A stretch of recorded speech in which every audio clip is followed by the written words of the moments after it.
So, what is this me?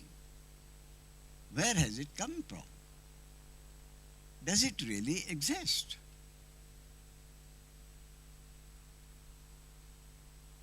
So, the me has had to be created by the source. And my concept is that the me, the ego, has had to be created by divine hypnosis. The me, so far as I can see, is merely a thought, a fiction. There truly is no me.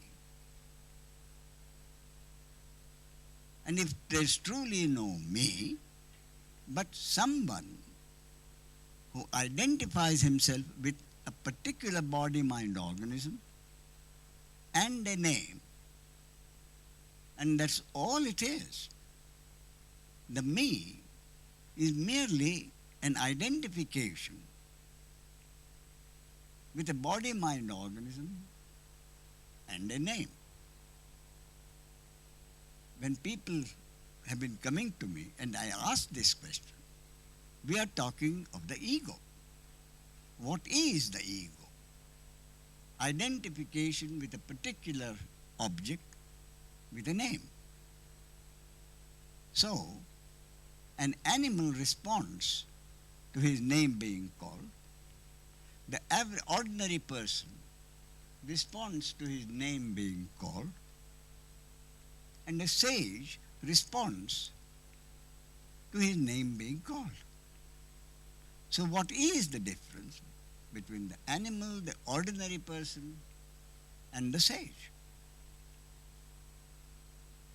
I think the answer is the animal doesn't care for anything like self-realization. The ordinary person really doesn't care for something like self-realization. And if you ask the ordinary person, I'm sure he says, anyone looking for self-realization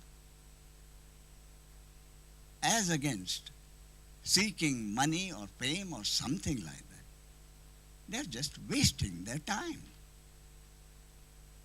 Self-realization, enlightenment, what's the point?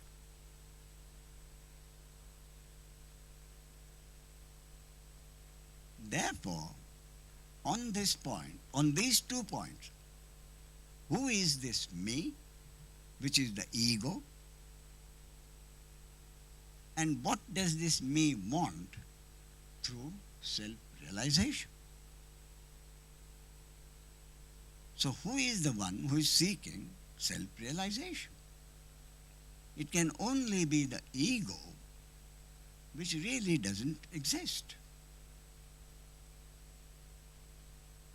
So that which doesn't exist, and for that matter, the entire manifestation, basically and essentially, the entire manifestation, and therefore everything in the manifestation, the totality of objects, would not exist if there was no space-time.